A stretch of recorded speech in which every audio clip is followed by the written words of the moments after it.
Welcome back, everybody. Here we go for once again the podcast about Gary and I just talking pish for an hour. Welcome to AmEveryGolfer, everybody. Good afternoon, good evening, good day, whatever. Good afternoon. And how was your holiday, Mark?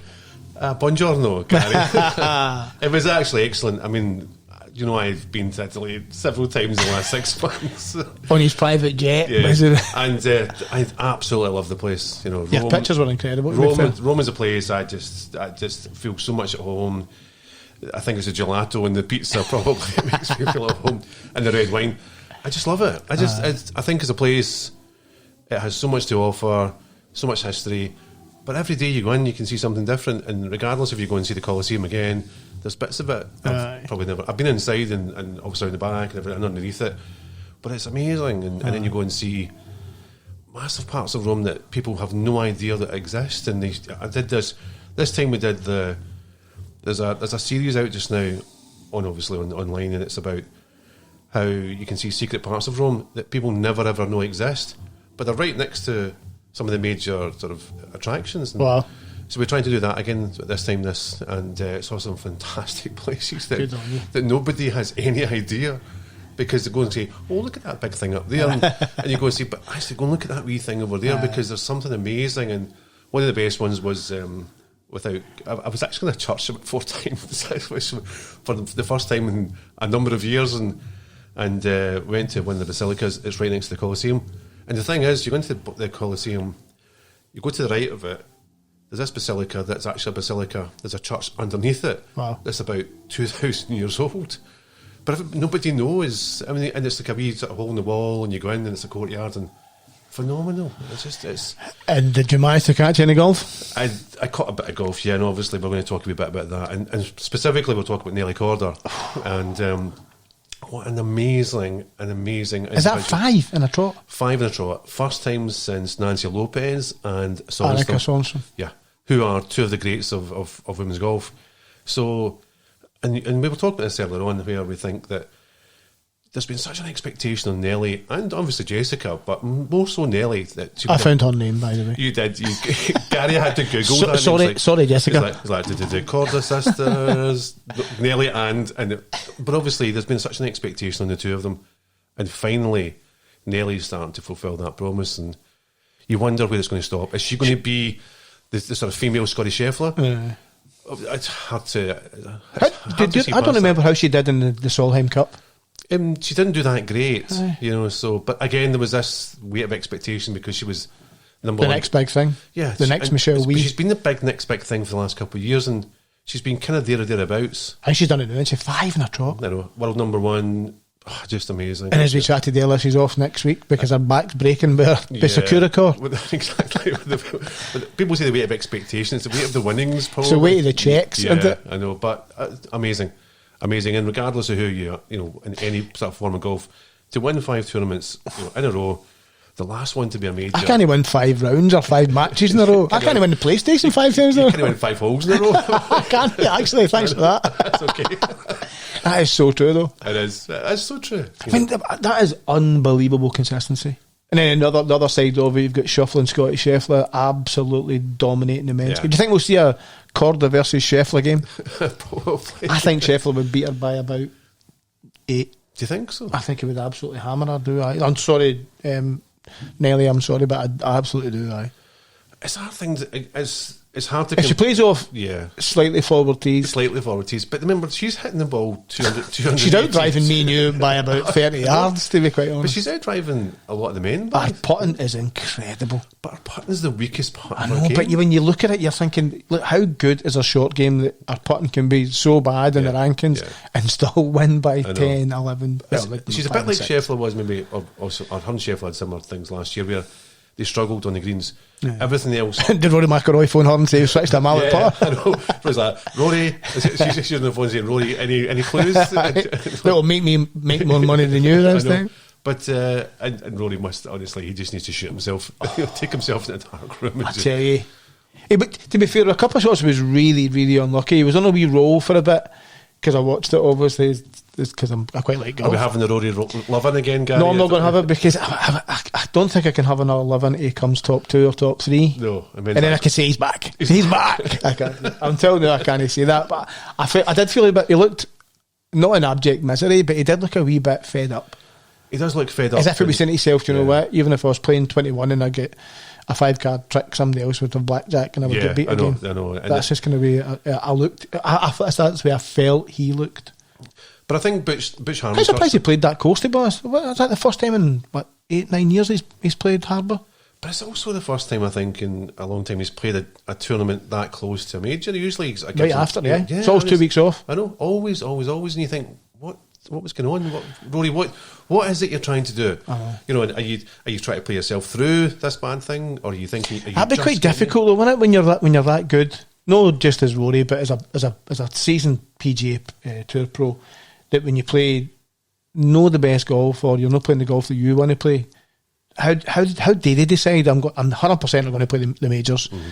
Did they play 2 weeks before it? Did they play 2 weeks after it? Did they look at the Ryder Cup when the Americans took 4 weeks off or something and then get absolutely trounced by the Europeans? And I hope they do that the next time.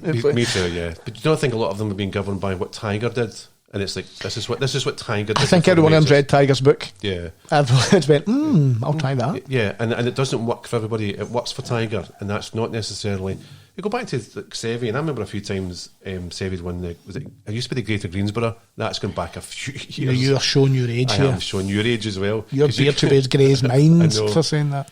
But then Seve played that a few times and won it a few times, and then obviously won the Masters as well. And you think to yourself, is that what suited Seve?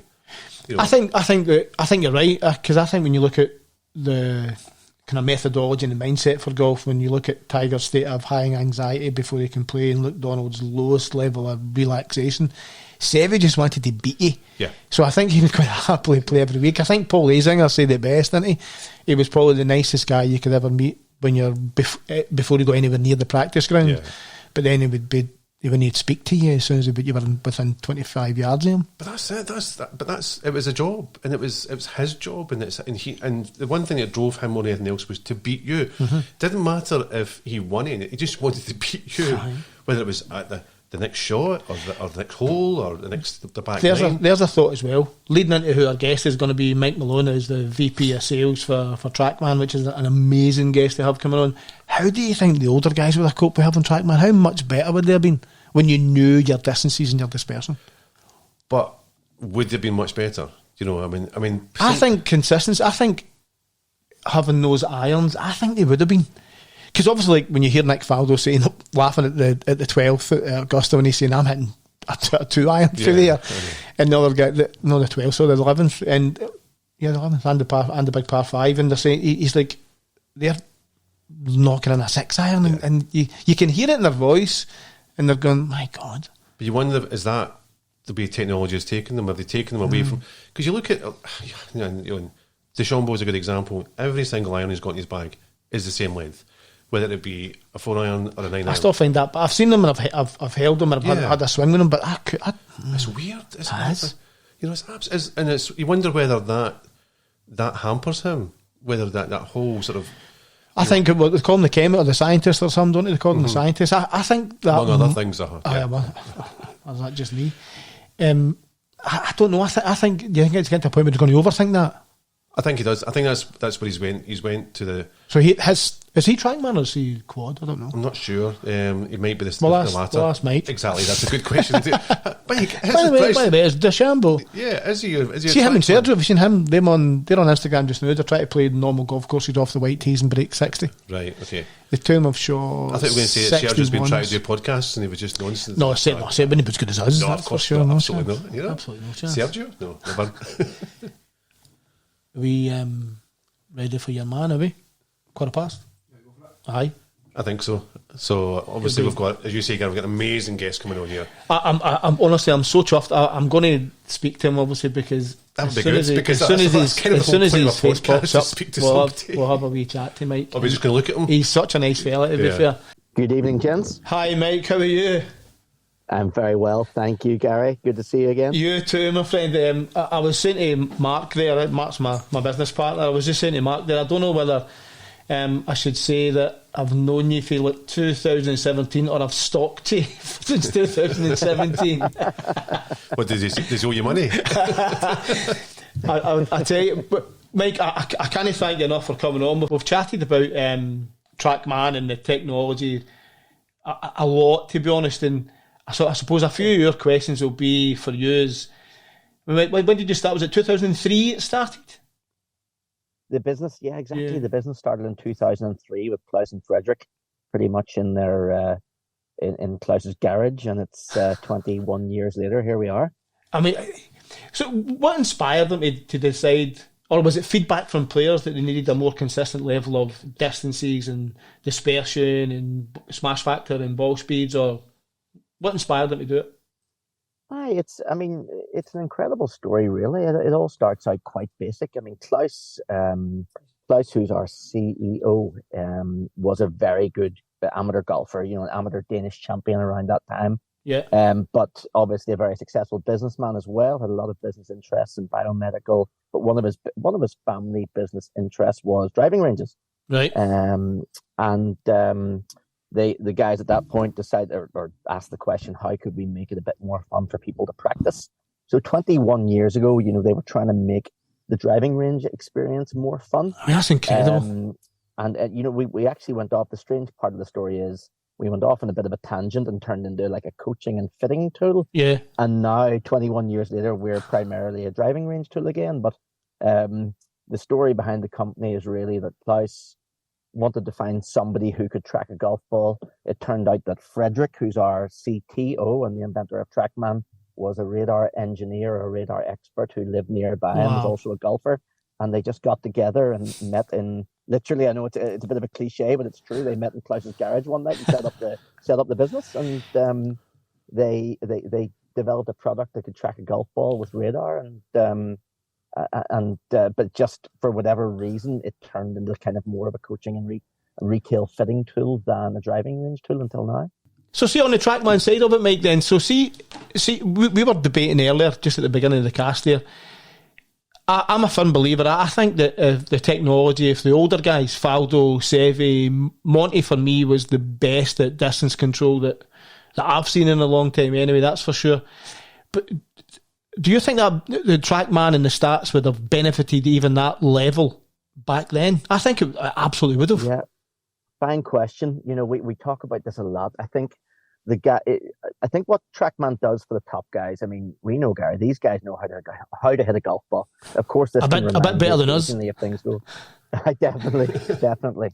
But we always think it makes people better practicers. So it almost levels the playing field. The guys who are really good practicers, like Monty, mm-hmm. they practiced with purpose. Every shot had a consequence. And that's why they were so good at what they did, because they used their own knowledge and their own systems before Trackman kind of created those systems for them.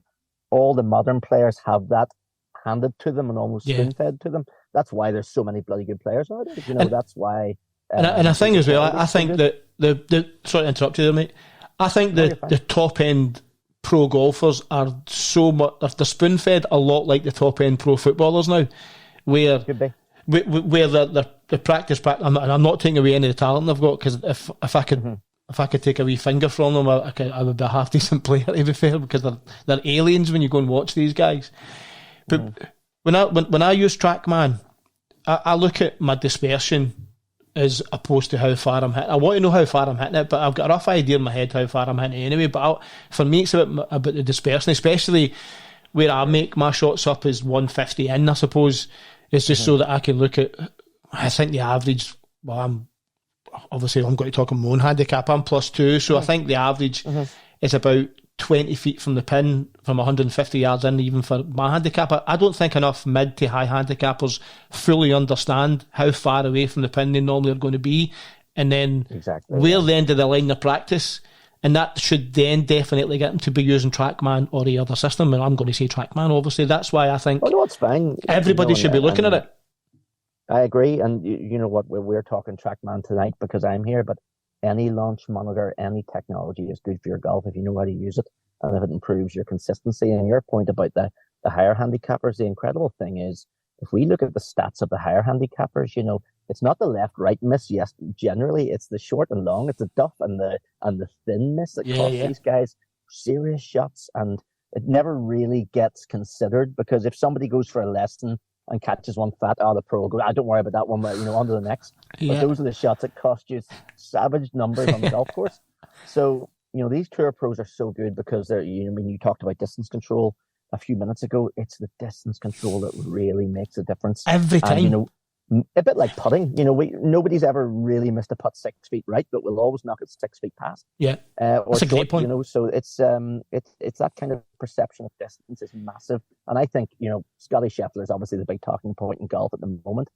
He does everything very well. There's nothing that absolutely stands out. Of course, he hits the mile and he's a great driver, and some would even say he's a weak putter, but he's so good at everything, and his distance control. If you watch him, pin high every time.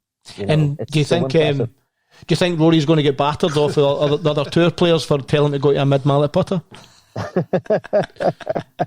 No comment. I couldn't possibly talk about Rory on this because where are you playing now? Hero, he's brilliant. Where are you playing now? Where do you play now? Where are you playing your golf now? Oh, pardon me. Sorry, Guy. I'm in Belfast, so Belfast home for me. I play golf at Beaver Park in Belfast, a lovely, nice drive, cold parkland. Yeah. So it's a really nice golf course. But I wish I was there. Now, after this winter, I'm not sure the season will even start for a few weeks. It's absolutely brutal. It's all delayed in Scotland. It's been absolutely horrendous. I mean, I'm in Amsterdam here, and the place they're exactly the same. I mean, the courses aren't open. Everything's just soaked, and it's going to be tough on golf clubs this season. That's my concern. Revenue will be really tough for them to try and regenerate, won't it? Because by now, towards the end of April, they've missed out in visitor revenue. They've missed out in the first medals. There's about 3 or 4 Texas Scrambles that are always great fun to play at the start of the season. They've got a few good qualifiers, and after the Masters, everybody wants to come in anyway. So you get that sort of influx of people who have this sort of enthusiasm for the new golf season. But you're right. I mean, it's like golf has really suffered badly because of obviously the conditions, and we talked last week about football as well briefly, but golf especially, golf courses are so far behind where they should be this year, and it's totally. And we'll have a massive, and will they recover? Will they be enough revenue at the back end? We live in Scotland. We have to deal with the reality of the fact that it rains probably. Doesn't rain much in Scotland, does it, Mike? 364 days of the year, but that's definitely more in Belfast. It has to be. So what's the? I agree. We're looking at the numbers, and the golf clubs. A lot of golf clubs got a bit of a boost over COVID, because people rejoined and people got excited about golf, and I think that saved a lot of maybe badly run golf clubs from probably a bit of financial trouble, and I think that's come back. And they have a lot of clubs now where members haven't renewed in January, February because money's tight and the weather's bad. So I unfortunately, I think especially in UK and Ireland, maybe Northern Europe, I think we're going to see maybe that kind of 5% of struggling golf clubs really struggle this year. And I don't know whether that's maybe natural wastage. Maybe that has to happen, and the good golf clubs then take their members and thrive. Yeah, I was going to say, do you think that has to? That probably does have to happen. Mike makes a really good point there. Is there this sort of top echelon of golf clubs that do really, really well, and there's this underbelly of clubs that struggle along year in, year out, and if it wasn't for this sort of core membership, that they wouldn't be here. No, that's a good point. And maybe it makes a fantastic point. Maybe Hearthstone may well be, and for a lot of golfers be sitting thinking, I don't want my golf club to go, but sometimes maybe just they have to go for their own good, because they're just throwing good money after bad. And what they could probably do is say, right, let's just take a view, let's just do something else and use the money better, and change from being 18 holes, let's do 9 holes and something else, or become more of a play as you go type thing. Or go to 9 holes and Mike can put another Trackman driving range in there, Mike. Yeah, absolutely. I was just thinking that's a good opportunity. Yeah, you've hit the nail on the head. That's happening. That's hugely popular. I've seen that. Now, golf clubs that are struggling go down to 9 holes and put in a driving range and a nice restaurant cafe, and it's a brilliant business decision. It is. It probably saves quite a lot. We'll see a lot more of that, and maybe sell a little strip of land for property. And it's 18-hole golf courses, as we know. There are a lot of them, and they take a lot to upkeep. Yeah. So, you're right. I think we'll see a bit of a shift in kind of golf course memberships and golf course structures where Mark, I'm repeating you, but you said exactly right. The ones who are kind of just operating from a core membership might just decide to turn into kind of like almost like a family golf center or a golf park, as they call them in Europe, with 9 holes, driving range, maybe one of these kind of dinosaur putting adventure centers. They're massive to go with. They're massive. And it's good for golf.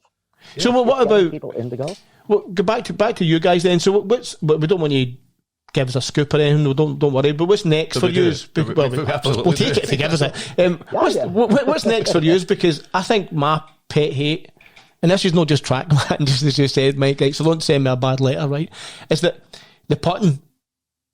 I hit some good putts when I'm playing. Like I've been to Andrews at Hilton Park, and then we were up at a lodge in Drumsiny, and they've got Trackman up, and it was great. Terrific. Oh, it was super. It was absolutely super. Me and my brother-in-law went because the rest of the family were away doing their nice girly stuff, and we went to play golf.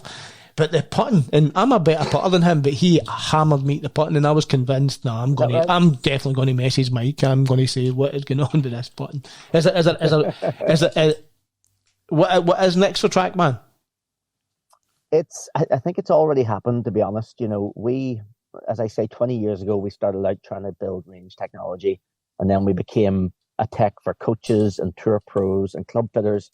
And in the last 3 or 4 years, we've turned into a golf entertainment company. So, I mean, 70% of our business now is kind of indoor and range, where it was always kind of golf pros and club fitters now, which is, of course, I believe great for golf because it's entertainment. It's for non-golfers. It gets people to the driving range. It gets people to indoors. So, I mean, even just in the last 3 years, and I've been with the company nearly 11, the company size has doubled from 300 to nearly 600. And all of that is based on pretty much entertainment golf. I mean, we do other things. We do baseball. I've seen the baseball stuff. I mean, there's a lot of cool stuff going on apart from golf. But in the golf space, it's very much off-course golf. I mean, if you look at the golf participation statistics, the NGF stats from America, I mean, on-course golf is doing okay. It's kind of stagnant or maybe rising 1% or a fraction of a percent. But off-course golf is just going off the charts, and that's thanks to the likes of Top Golf and Trackman and indoor golf centres. So it's all about the golf, the nearest to pin, longest drive, while you're having a burger and a pint now, isn't it? Hitting Angry Birds and it's definitely it's the way forward. You know, putt and stuff. So I'd say that was a long-winded way of saying I think we are kind of turning into more of a golf entertainment company. Our core business will always be, hopefully, having the best launch monitor and the best tracking in the world. And, again, I'm a little biased, but I believe we have that. But I think that kind of indoor golf center and Trackman range or any entertainment range technology is where it's going. And I suppose hopefully that begs the question, feeds the golf clubs. Obviously you guys are talking about diversification, and as a business you have to grow, and that's a good business model to have and to expand into new markets. But taking it back a step, so where does Trackman fit into? We're talking about AmEveryGolfer, the average guy. Where does Trackman, and I'm not talking about going to the range, but where does it fit into your life, my life, or the guys on a Saturday medal? What benefit do they get out of Trackman, and where does Trackman see, or does Trackman see that as a market, or is it just thinking we're not there, we're not there as a product, we're not there from a price pointing view, and is it just a part of that? I mean, it's a massive, surely, sort of potentially. See, before you answer that, Mike, can I throw something at you that I noticed? I was at a golf course the other day, and there was a guy who had a Trackman, and he had his buggy, and in his buggy he had a wee potch and it had his iPad on it, and every time he hit a shot, he was looking at his stats. Can he do that? Does that technology work? That's pretty impressive. He was doing that. That's it. He had a trolley, his trolley, and on the side of his trolley he had a wee metal bit that was sticking out. It looked like if it was for a phone. And it was his iPad, and it was his Trackman behind him. Obviously, it was Bryson DeChambeau. He had his iPad, he hit a shot, and he was kind of looking over at his stats, and you're like, Wow. And is that where you see the future for? Obviously talking about golf, it's a media and obviously that entertainment side of the business, but from is it an app-based thing? Do we look at more app-based stuff for the ordinary golfer, for the guy who goes out and plays a Saturday medal and is desperate to improve? And we spoke about trying to get people to play better golf And it's not necessarily about, obviously, how the sort of spades to the left, the spades to the right, but it is that short and long shot. People don't really know the distances. I know my distances pretty well, so do you. You're decent handicap. But most people have no idea. They think, I hit a 3-iron about 240 yards. No, you don't. You hit a 3-iron maybe 180 yards on a really good day. Roasting hot downhill. Yeah, downhill, wind behind you. Yeah. But the chances of him hitting that full good shot are pretty slim, 1 in 10. Yeah. You know, it's the other 9, 10 shots out of 10. Is that where we have to see the improvement in? What do you think then, Mike? What do you think of that? That's a good point, Mark, actually. Well, thanks, Gary. It's a good question, Mark. I think you've hit on something there. You know, at the moment, in the modern day, golfers want data on every shot. And I think we all fancy ourselves as tour players because we watch the PGA Tour on TV and we see the shot tracer and we see the ball speed and the carry of every shot. And I guess that technology does exist and it's affordable for all golfers. You know, there are a lot of launch monitors out there and lower cost launch monitors. Let's call them the end user price, which is like you can buy a decent launch monitor now for 500 quid or 1,500 quid. I think all technology is good, but we risk that, or we take that risk of the kind of paralysis by analysis kind of situation where you don't want, if you're playing the 4-ball on a Saturday afternoon, you don't want one of your boys bringing out a launch monitor with them. 7-hour round. Number one, you'll have a 6-hour round, and you know the poor guy will be in after 9 because his head will be absolutely gone. You know, so but that's unfortunately that is what we're seeing in some points. So I would much rather that people use technology in lessons, in club fittings when they're practicing, and when you go out in the course, you forget about it. Yeah. You know. Yeah. But there are situations there because this technology has become affordable. You know, that kind of affordable launch monitor technology, I'm actually still in favor of because it kind of pushes people back into our indoor centers and our ranges. But the risk is that people get too reliant on it. And we know most amateur golfers, or actually most golfers, forget the amateur comment, are completely crazy. And they will just, you know, this technology, if it's going to be less accurate, it's going to flatter you a little bit. Yeah. And it's exactly, Mark, what you just said. Yeah, how far do you hit your 6-iron? Yeah, 190 in the air with a soft draw. Yeah. And that guy's never hit that golf shot in his life. Was it said to Rory McIlroy that day, was it? Yeah, exactly. He or she has that perception that shot's possible, and it never is. So we need to be very careful that people don't overuse technology. So I'd rather, if the answer is kind of relevant, I'd rather people kept the technology off course, leave the on-course tech to the pros. Yeah. I mean, we're doing some crazy projects now where, you know, new courses are being built where they want tracking on every hole. And I can't say too much about it, but I mean, that might eventually happen where at the end of a golf round, you hit a button that uploads all your scores into UpGame. I mean, that is impressive, isn't it? Jeez. I mean, it'll happen, but I worry, will that ruin the game? We don't want the round of golf getting any longer than 4.5 hours. And will it treble the price of your membership? Exactly. Potentially. Exactly. So out of all the tech and the answers that are on TrackMan, and there's a myriad on there, obviously, and unless you spend time with TrackMan and understand your own golf swing, and then you look at launch factors, ball speeds, dynamic loft, carry distance, what would you recommend for the, we'll say the high handicap? I'm going to ask you 3, high handicapper, mid handicapper, and us low guys. What would be the recommendations to walk away with the best stats for that would be? So first high, if that's all right, Mike. Oh, that's a tough one. I'm good at this, Mike. I'm really good at this. No, and it's fair. For high and mid handicappers, I would still be looking at the quality of strike. You know, we talked about the duff and the rib being the most costly shots in golf. Yeah. Everybody's worried about hitting a slice and a hook. It's actually distance control that really hurts those guys. So consistency of strike, and you know, we obviously measure the strike high, low, left, right.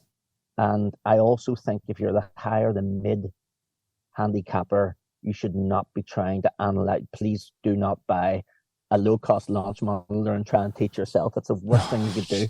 You know, like trying to teach yourself to swim. It's not a good idea. And or trying to teach yourself to scuba diving. You know, so for the higher mid handicapper, please go to your PGA Pro, get a lesson, and let them interpret data and make you better. But again, I think, Gary, it's consistency of strike. For the low handicapper, it's how you practice. And there's some amazing tools in there. So going and smashing 100 balls at the range isn't really that good. It's not going to make you a better player. If you're a high handicapper, it will, because it will teach you consistency. But if you're already an elite player, like you are, going to the range and smashing 100 balls won't make you better. It's kind of purposeful practice will make you better. Yeah. Working on your wedges, getting your strokes gained, working out what your bad miss is. so that when you go to the course, you can obviously take measures to avoid that miss. So it's a bit more course management. So it does change player to player. And I think that's where Scotty Shepard is so good, because he doesn't make mistakes. And he's just good. But he knows he's bad miss as well, and he plays for his bad miss. Exactly. Well, even look, the second shot. That's exactly what you've just said, Mike. Right. Yeah, that's exactly what you've just said. There is knowing where your poor shots is and what you're actually good at, and practicing that. Mark and I spoke about this last week, actually, when you're going to the driving range, and I like anybody who does go to the range and practice quite a lot, always your wedges first, couple of wee chips, get that muscle memory kicking in, and then look at your accuracy of shots and then build your way back up. But then we spoke about visualising the holes in your golf course that you have to play that you find difficult. So are you hitting driver, then are you hitting 5-iron, and then are you hitting a wee wedge, and practicing those shots as part of you going to the driving range? Because you're right, I think where Trackman and other launch monitors, as you quite happily said earlier, I think what that's done for everybody is made it a bit easier and a bit better to practice, because you go and you look at it and go, I think I can hit the ball 300 yards, but that's telling me I can only hit the ball 245. And then sycophantically they'll try and take the numbers off it, or they'll then start to go, right, okay, and you'll see a wee light coming on, and then they'll deliberately try and practice. So I think the likes of Trackman, and we're talking about you because you're here, obviously, and I'm a big fan, as you know. Yeah. I think it's so good for the game. It's unbelievable for the normal everyday golfer who can go. And I know that I like to hit a quarter shot less than I can. So if I've got a 9-iron, I'll quite happily coach an 8 in there just to get my distance control better. But too many times you and I have spoken about, and played with people where they'll stand and it's like, okay, I've got 140, right, I'm going to smash a 9-iron or a wedge. And you're maybe beating them by 10, 15 shots, but I go, I'll say, I can't hit a wedge 140 yards. Why are you trying to You've just shot 25 over for 9 holes. Why are you trying to smash that wedge? Why don't you just feed a wee 7-iron in there and they look at you as if you're an absolute alien? And I think that's why the launch monitors and range, the Trackman and that being at ranges is massively beneficial to everybody. No, 100%, because you're right. We were talking about how it is probably more mid-handicap golfers who hit the odd good shot and can play golf, and it's this expectation that it's all about distance. They forget about accuracy. It's like, you're right. It's like, yeah, do you know what? I could probably hit a really hard 8 there, rather than saying I'll hit an easy 7, or I'll even go down and hit a sort of 3/4 6. And that's where they would probably actually benefit from something that helps them to understand their golf better. And I think we all love golf. Let's all be honest. We all absolutely adore what we do. We'd need to, because some of the conditions we play in are just utter madness, and you'd have to be off your rocker to go and play. Mike's all right playing at Royal Belfast, trust me. Yeah, and he's in the Netherlands just now, obviously, and it's quite nice there. So, but that's the thing, but you want to go and enjoy it. But it's how many times you come off on a Saturday if you've had a really good round. The rest of your weekend is fantastic because if you're ruined after you've had a really good round. But if you feel good, you think, I played well today. Yeah. You go home. The missus, how'd you play? I actually played pretty well, So I was like Tiger. Yeah, me and Tiger are like that, So the fact that Tiger now at 40, like that. But a lot of these guys will go off on a Saturday. How do you play it? Rubbish. And they're completely down for the rest of the weekend because they've had such crap, But if they understood their swing better and they're not necessarily their game, not always the whole game, but understood their game. And I suppose that's the biggest thing with something like Trackman or any of these sort of software-based programs, that it's understanding how your golf goes together, and it's not just about hitting 5-iron after 5-iron, because you'll get into routine, you'll think, well, I'm hitting that okay, but you don't hit 5-irons every single shot unless you're Roddy, but you're hitting a drive. That's my mate, Mike. He's an absolute bandit. Yeah, he's a bandit. He's off 12 and he hits he's referred to regularly in this podcast.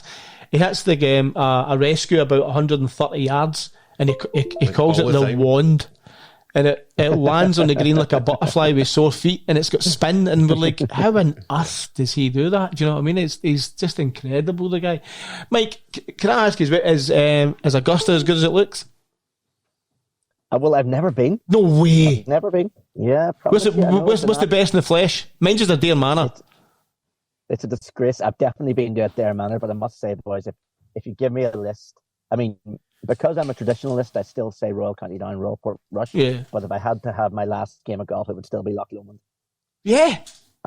Absolutely love it. Yeah, absolutely love it. But I'm very lucky. Now, I've never really played much golf over in the US. We've got a big team of about You're too busy working. sales guys over in the US. So yeah, well, exactly. There is that. But yeah, they get first dibs on the range passes for Augusta, so I don't think I have a chance.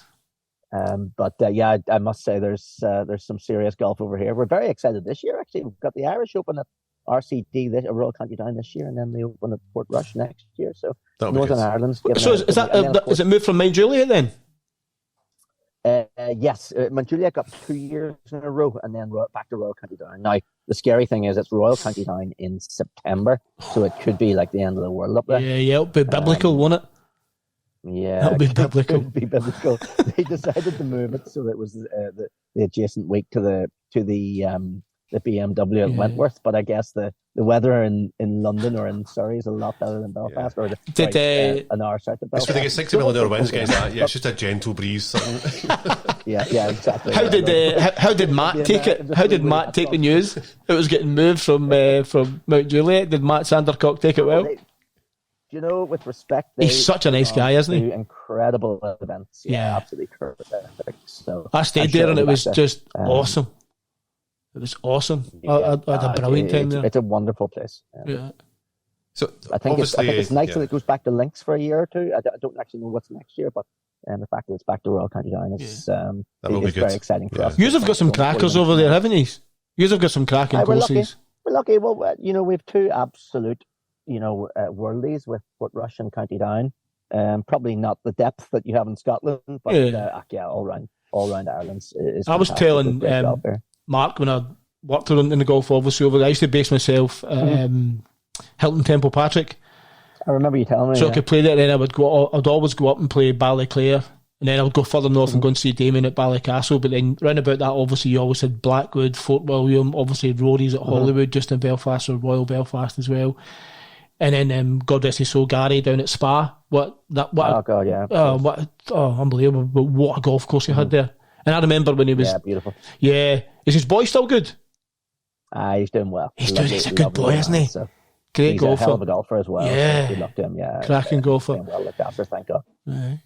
I'm amazed you've not been to Augusta. That's absolutely blew me. I know, but still planning. Big 50th birthday coming up soon, so I think hopefully somebody's going to put it in the diary. And if there's any range tickets going available, we're looking for prizes. Or any freebies going, obviously, anytime, we are, so it's absolutely, I think, it must do. Yeah. One of the things I'd like to ask Mike is just obviously come back to the kind of ordinary guy again. Sort of, I know that's kind of that's us. That's a sort of plug of where of obviously where the podcast is. And what advice can you give people about using the product? Is it more about just practicing properly, understanding? Come back to understanding your bad shot, your miss, or is it just a case of just going hitting 100 balls and seeing where you go? Yeah, I think I think you've nailed it there. I mean, it's understanding your bad shot, because we know all golfers are a bit, including myself, are a bit delusional. So we remember our best shot we never hit with a 7-iron, which is a high soaring draw, 170 yards, and generally our average shot is 10% less than that. So it's probably realizing your limitations. If you think of any golfer above a 2 or 3 handicapper, how often do they actually get the ball past the pin? It is extremely rare. I mean, I don't know the exact number, but it'll be less than 10% of the time that a golfer gets the ball past the pin.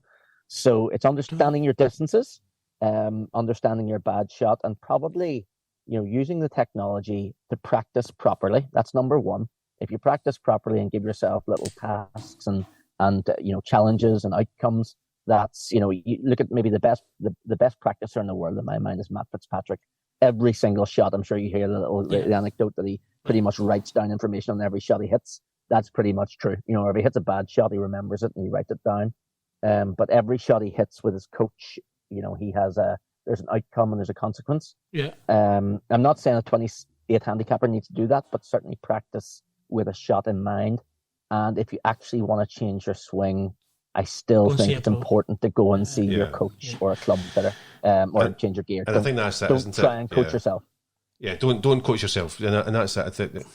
If you want to do something drastically, radical to your swing, go and see somebody who knows what they're talking about. Yeah. It's an aid. Yeah. It's not a plaster. No. It's not going to fix every single thing you've got wrong with your golf. Use it for what it is. But if you've got a problem and you need to do something about it, go and see a PGA pro. Yeah. Go and get a guy who knows what he's talking about. And he's been can extract all that data from it and put it to good use. And understands it. That's it. Yeah. Mike, I think we've got about 2 minutes there. So before we run out, I just want to say thank you so much, mate. I know I've stalked you on LinkedIn to get you to commit to come on it, and I've probably annoyed the life out of you. And I'm going to continue to do that, to be fair, all right? That's okay. But you're very welcome. I can't believe it's 45 minutes. I know. It's blown in quickly. I'm so thankful for coming on, mate. I'm so excited. I absolutely love Trackman, and I love that we can have so many conversations, and further down the line you'd be okay to pop back on again if something else pops back up. I would truly appreciate that. But thank you so much, mate. I really appreciate it. Guys, I'd absolutely love to, and thanks for the chat. As I say, it flew in awful quick. But I can tell you guys are very passionate about the game, the same as me, so anytime. Absolutely obsessed by it, as you know. Yeah. Good. Thank you so much, mate. You take care, have a safe trip over there, and thank you so much, mate. I really appreciate it. Gents, thank you. Take care. Take care. Bye-bye. Take care. So, Mikey, different class. Yeah, fantastic guy. And his knowledge of his product is... And even just the story about how it started off in the garage and two guys coming together with an idea. Del Boy and Rodney in the garage decided to make... Do you know what? How many things have started for a garage? JD Sports started for a garage. Yeah. Vodafone started for a garage. So it did, yeah. Carphone Warehouse was a Trackman. Yeah, Trackman, Carphone Warehouse. He just said he knows, and he should, obviously, his position, but what an amazing guy. But it's nice he understands, and he, as much as anything else, from a product point of view, it's you see the pros using it and it's fantastic. But he's still a golfer. Aye. He's still just a guy like everyone the rest of us who just wants to go and hit a ball on a Saturday or a Sunday, play a floor ball, play with his mates and hit a few balls and have a laugh, a few beers. And I think that's what we're trying to get across, is that we all take it quite seriously when you get a scorecard in your hand. We all get that sort of white, that white-itis. Oh, you go, oh my God. And you're only 10, 15 years behind where you played the week before. Aye. But the problem is, all of a sudden, it becomes serious. But we should enjoy ourselves. And that's what we should always remember. It's just a game of... That's a great point. I'm not going to say it's just a game of golf, but it is, because it's something we don't do for... I don't play golf for a living. Doesn't pay your mortgage or pay your bills. And you don't play golf for a living, and... you could have done in the past, Gary, but it's the harsh reality is that we have a job. Not good enough. You're not good enough. Yeah, but these guys who play in the PGA Tour are just on a different level. You don't aliens, mate. You don't even say they're a bit better. No, they're like miles. But you could play those guys. The reality is when they spoke. I don't think I could. When you speak to them, when they asked what a mid and a low, they asked Matt Fitzpatrick. Sorry, I'm raffling there. What a scratch golfer would play around Augusta, and he when they tell you you're not breaking 100, and they guys are shooting 72 and 73. There's 27 shots. I know, and that's. I liked your. Sorry to interrupt you there, mate. I liked your bit there because even in my head, I was thinking with Trackman, I wonder how many times I go off target. Mm-hmm. But then your question was brilliant, mate. And intrinsically, Mike just said straight away, well, it's no. It's about how that fat and that thin, and when you're having a lesson, the pro's saying, don't worry, just forget about that shot. But in reality, when you're on the golf course, you can't forget about that shot. And you carry it to the next shot because you've just hit and you think, oh, I need to try and because your expectation level is so high. And, massive. And I suppose the better you are, your expectation level goes up again and again and again. And then obviously you have less, I suppose, less margin for error. And two bad holes and you're away. Yeah. A low handicap. And anybody who plays single figures, you have 3 or 4 bad holes, and all of a sudden you're under pressure. You're thinking, oh, you're walking off at 10. Yeah, you're like, if 9's close to the clubhouse. No, that's my favourite tune. Do you know, I can honestly say I've never NR'd in my life. That's not true. That's 100%. Yeah. Ask Superstar Roddy. I can tell you, I've never NR'd. Is Roddy the Oracle? Is that what we call him now? No, because generally I've been out in medals. I've been playing with Roddy, or I'm playing with somebody else, and Roddy's been there, and there's 3 years, or even in Marhall or any other golf course, I've never NR'd in a medal. And Roddy, who can't count above 4 anyway, is that weird? That is annoying, isn't it, for Roddy? I know, it's just a shame. Everybody plays Roddy's off a bit +2. That's a great. Everybody wants to play with Roddy. He is coming on next week. Is he? And so is James Revlin. I was telling Grant earlier, great story for James next week. So James was just a golfer just like me and you, and then he decided to himself on Instagram as well, to be fair, I'm going to be a pro. And he made it to being a PGA pro. And I think that is I wonder if he uses TrackMan. I wonder. You know, he probably does. But yeah, it's been interesting to see where he sees that as part of his journey. Has that helped him? And you know, and obviously Mike was talking about this sort of the intelligence sort of practice and just taking some of the sort of things from obviously the product and from the app and all the sort of technology goes with it. But ultimately, when it comes down to it, if you've got a problem, go and see a PGA pro, and regardless of anything else, go and see a guy who has been taught to understand all the data. Because you made an amazing point about we all have this massive amount of like a data. You like phones data. I need to see this. I need to see that. Really, the problem is we get bogged down too much on what's on there, what's on your laptop, what's on your iPad, and sometimes you've got to remember is the guys when we go back, we're talking about Seve and the Jack Nicklauses, and these guys played on field. You know, we need to. That's amazing, isn't it? That's amazing. Yeah, sometimes you just need to think to yourself, I just need to trust myself a wee bit, you know, and say. What happened before you had a range master or short scope? You had a caddy who would walk out and pace it out. But I mean, like you and I, when you're walking down to cobbles as a junior and you're paying £3 to go in, and you've borrowed a set of golf clubs and a scabby old bag for somebody, you go and play golf and you're like, I think that's a 9-iron. Yeah. I don't know, 6 times out of 10, it probably was a 9-iron. It probably was, yeah, because you felt the shot. You think, yeah, it looks like, I could probably, yeah, and that goes back to that. Maybe we should ask Mike. Is that sorry to interrupt you, mate? No. Is that missing for the game? Good question.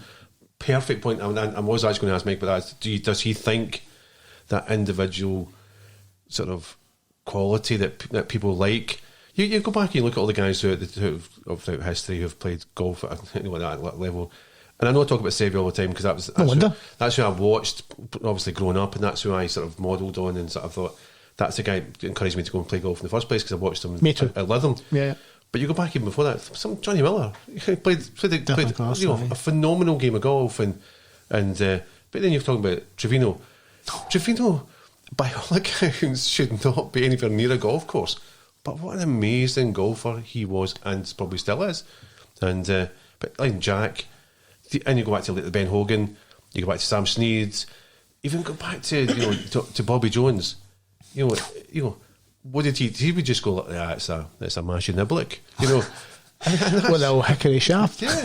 But that's and have we lost that quality? Don't get me wrong, Scotty Scheffler seems an amazing individual. He seems like a wonderful man. He's got hands. He's got feel. He has, yeah. And maybe he's not the best example. But let's go back to say DeChambeau, who is a physically very, very powerful individual. Brooks as well, physically big man. Tiger, when he was obviously 10, 15 years ago, when he was working out. Rory has kind of gone that way as well. Has Rory lost the ability? And that's the question. Has Rory... That's a statement, boy. No. Let me just finish that statement. You need to, because I'm feeling like red mist coming down here. The Rory loving is gone. But has Rory lost the ability to just feel the shot? Has he tried to Rory's swing is a thing of beauty with a driver. What did they just hit it straight for if you're that good instead of having, I'm going to feed in a 15-yard draw when you don't need to? But why? I think that sometimes. And I was supposed to ask Mike that as well. So when you look at that lovely pink Trackman tracer that goes on, the ball's got like a 15-yard curve. I look at that sometimes and I think, I can't play that shot for once, right? Yeah. But why are they not just launching a wedge straight at the pin? I know they're picking positions because of how bad the green is, but when the ball lands on a normal green that's other than Augusta, they're generally quite flat. Yeah. And you're thinking, why are they trying to play a fade for? Obviously the wind and all that lovely stuff, but when it's windy sometimes I go, that's going to fade 5 yards, so I'm going to hit it straight 5 yards left of the pin, and I'll let the wind do what it does. And I'm not saying I'm a pro golfer because I'm nowhere near it, but you're looking at it and going, I wonder what they do with that. And there's the thing, you just mentioned Lee Trevino, sorry. I like Lee Trevino's quote, and this is totally digressing, but I can't get it out of my head while you were talking there, is that he was talking about pressure for pro golfers, and he said there's no pressure. He said try playing, the pressure's playing for a $5 match with $1 in your pocket. I thought that was absolutely brilliant. That's definite pressure. That's what Trevino said. You know, but that's and your perfect point is obviously somebody like Trevino who seemed to enjoy just playing golf. Aye. He enjoyed the company. whether that was part of his makeup and that's part of the way he was to concentrate. Because you always hear them with another person hit a shot saying, "Oh, great shot, baby," especially with Seve. Yeah, great shot, baby, and you're like, and you think, how many people do you hear saying that? And because I'm shouting, "Get in the bunker!" If I'm playing with you, get in the bunker, get out of bounds, roll off it. Oh, is that one lost? You'll get your try hand, nail lock. You need to unwrap another commando. And I've got a Molitor here for you, boy. Yeah, just hit that one, you'll be fine. It says Hamilton driving range on it, but it's all right. Yeah, you have no hands left as you hit it, but you'll be absolutely okay. And I suppose, and it goes back to that. Has golf changed, and has the, I suppose, the fun element out of it? I think that's a brilliant point, because I think the essence of the game hasn't changed, but I think the mechanics and the outside influences have 100% changed. Because when you made that really good point I was telling you about to Mike, when people are so obsessed by distance, they're so obsessed by it, and I like everybody, I want to hit the ball far, but I can't. I've played with too many people that just bomb the ball 40 yards by me, and I think, and that's where I suppose that fighting spirit you've got, or however you want to call it, that flame in your belly, you're thinking, I'm alright, I've got an 8 iron, I'm going to knock that in stiff. He's off the side of the green, and like Mick says, is he going to fat it, or is he going to sin it 20 yards or the back there? But I'm just going to feed a wee 8 iron in there about 15, 16 feet, and I've got a fair chance I'm going to go that putt. So I think the game has changed massively, but I think in essence it probably still is the same. We could talk about even the other influences. The golf courses are made too big, they're made for big hitters, are they not made for shot shaping, or making a par 3 like you and I spoke about really difficult, or are they just making it nice and tight, or what are they doing? And the American Ryder Cup will be open your shoulders and hit it as far as you can with the smallest amount of rough. It'll be called a first cut, but they'll call it rough. And they'll play away. So no, that's another good point, Mark. And I think as well is that where has the sort of the fun element? That there's a couple of holes, we've seen obviously in the past where you make them drivable par 4s, make it risk and reward. But great point. I think what was it 16 or 17 where they could drive the green in the Ryder Cup, but if you hit it right, you were in the water. Bye bye. Yeah. If you hit it far, if you had it too far, you were in hellish rough. Aye. But there was a couple of guys walked off there with twos, and it made a massive difference in the game. And there's I think Tommy Fleetwood obviously did well there. Rory hit a 3-wood, ridiculous amount of distance into the wind, but. And that's entertainment value for us. It is, because you watch that and you absolutely love it. You live the shot. So you actually sort of think, I want to see Rory hit, on the green. Don't take an iron off the tee. No, Rory, take the big boy out, hit it, smash its head in, smash it, get it on the green, and all of a sudden you're going to get in that hole against the Americans, and you're going to walk off that green thinking, that's it. I've got. And if only you could putt. And every turn of the way, putts in the Ryder Cup. And you think about that. In fact, it was the 16th actually, because the 17th. See, no, he has a good putt. Was an amazing par 3 as well. And the amount of guys who walked off having won 16 walked on 17 and won 17 as well. And the amount of guys who walked off 16 had put a crap shot. I was almost saying the shit shot there, but you can say shit. I did say shit shot. Scottish shuffle and shuffle. And my best Sean Connery action. And went on 17 and again played 17 badly as well, because they carried the shot. They carried that next shot onto the next hole, and even pros do it. Even pros, they still think, I should have done that. Well, forget about it. You can't do anything about it. Move on. And just to break that, have you played Loch Lomond? I have, yeah. Have you? Yeah. I haven't even walked on it. Have you not? I don't know if it would let me in. I'm going to be honest and say... Is it nice? It was okay. I'll tell you what then, so my friend... I didn't think it was a course for somebody... I didn't think it was a course you could go out and enjoy the game, if that made sense. So my mate said the first time, I don't know how many years ago, and I'm sorry, but it was wet, and he'd said it was just nigh impossible to play, because with the ball pitched, your second and third shots were just so long or so tight. And then it's came on leaps and bounds, and it's an amazing golf course. I suppose I would like a crack at it. Apparently you get treated like a god when you go as well. And the problem is that they don't water any of the greens as well, and the greens you hit on the green. And are the USGA, are they nice and firm then? So is it almost Linksy but a parkland? Yeah, almost. Wow. And it's... I mean, it's a good course, don't get me wrong, it's a beautiful... I've heard nothing but amazing reports about it. But I don't think it's not a course where you go up and get 4 guys go up and just have a laugh and... unless you've got $2,000 in your pocket, you just turn up, can I get a game? No. Yeah. No, you can't. Sorry, son. In all the courses he's played and that Mike's been to and played, and he loves Loch Lomond. Yeah. He meant Royal County Down's an absolute belter. But that's a golfer who's played lots of different courses, and that's where. I mean, what a job, eh? Do we forget about the Machrihanish? Great golf course. Absolutely. The first hole of Machrihanish is would just scare the living daylights out of you, because obviously you've got the ocean on one side and you've got out of bounds on that side, and this sort of Something's happening there. wee sliver of green stuff that you need to try. I'll take the rough. Yeah, and we're going back to obviously talking about your bad miss, and how many people, we're all included, and I include myself in this. When you see you're sitting, even if you're on the fairway or just in the sort of rough, you look at the pin.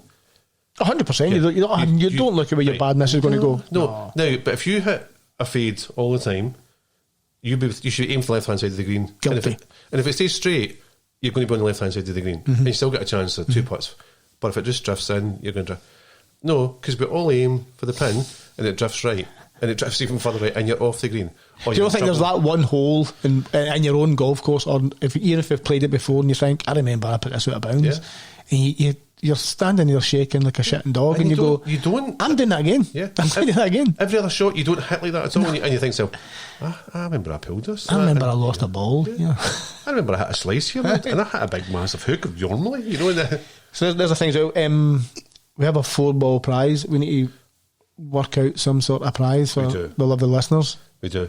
And so go and tell us about it, Gary. We have been donated a 4-ball at Hilton Park. Okay, very kindly by Andrew McIntyre. Okay, and it's me, you, Roddy, and Ian Other, is that Absolutely not. And we've also been invited to go and play the Trackman show, which is amazing. So, and that's what it is. And I think what we'll probably do is we will put it up as the prize for the best question or the best suggestion. Or the 100th subscriber. The 100th subscriber, that's easy for you to say. It's Shergar's teeth. I know. And I think we'll come up with something, some sort of prize, as in what the competition is going to be. And Grant said he wants it. He wants it. Is that another conversation? That's because you were late. He was getting onboarded for his private jet and he couldn't get here in time. I'm on the A723. And there was an accident on the A723 and there was 3 police cars. That's what happens when you land a Learjet, or a Learjet, sorry, in the A723. A Learjet. That's a Glasgow one. Is that the same as those Yoki badges? that seems to have. But we'll come up with the competition, and we'll obviously come up with that next week, and tell the guys, will obviously tell the listeners what it is and how they can obviously enter into it. And then there's 4 other golf courses quite happily willing to give us 4 balls as well. That's great. So there's not just that, there's loads of things for everybody. So James Revel next week we spoke about, and the week after, and Roddy needs wand. Roddy needs wand's coming as well. I think Roddy should bring the wand in, so because what everybody get it in camera. You need to film that, Grant. You need to film the wand and put some stars around about it when people see it. And the problem is people see it and go, "Is that it?" It is an old. I'm sure it's tailor made. I'm sure it's tailor made. Don't ask me about the model. I'm sure it's tailor. Roddy will tune in at some point. It'll be a Lynx or something like that. No, it's definitely tailor made. It'll be John Letters or something. I was showing Granty swing earlier, and there was like a giraffe taking a drink, and he was like, "What?" I know, but he's amazing. Roddy, he's coming on next week. He's coming on next week. He's an incredibly entertaining individual. Brilliant. Yeah. So what's the thing for next week? What we're going to talk about? So James, I want to talk about James's journey because it's really interesting, and he's a dead nice guy. He's asked me to go and play a couple of times with him in kind of pro-ams, and it's down south. I've just not had a chance to make it. It's not fitting into diary, and I would love to be able to do it for him. So he was a normal everyday golfer like us. I'm sure don't judge me, James. I'm sure he was a mid-handicapper, above 10 anyway, and he made a vow to himself and in front of the whole of Instagram and said, I'm going to get to scratch. And then he decided he was going to be a PGA Pro, and he is. And he's starting to play now. And when I look back at some of the stuff that I've liked and saved on Instagram, and you can see just the way he's hitting the golf ball then, the way how he's hit the golf ball now, and he's bombing it. Yeah.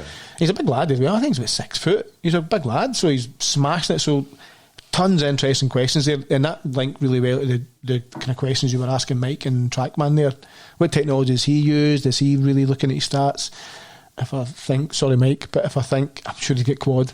Okay. I'm sure it's quad. But it'll be really interesting to ask him how he got there, what his mindset was, what his practice was, and that'll link to your question. Is his practice structured or is he just smashing golf balls? And it'd be perfect because obviously people can see, right, he's put in a plan. And has it been a plan? Or has he just decided that ball after ball after ball after ball? Muscle memory. Yeah. It's not a bad thing. Or has he actually come in and written it down and thought, right, I'm going to do this, I'm going to work on this part of my game, then with this part of my game, and then build it up from there. So absolutely fantastic and idea. then the 6th of May, Alan Tate has superly agreed to come on. Which should be an entertaining hour. Absolutely great guy. What a golfer, by the way. The good thing is, you and I can just go, Alan, you speak, and we can just sit back and have a cup of tea. And I think he's expecting that. And he's doing amazing things for golf. He's got his women's tour, he's got another tour up north, and every time you look at him on LinkedIn, he's at lovely golf course. He's a big man, and his patter is absolutely tremendous. I did say to him, come on and I'll let you beat me at golf, and his answer was, I'll give you 10 a start, wee man. That's awfully nice of him, wasn't it? So I think, is that us for this week? That's I think us for this week. I think so. So we'll just wrap it up from there. Once again, Gary, it has flown by.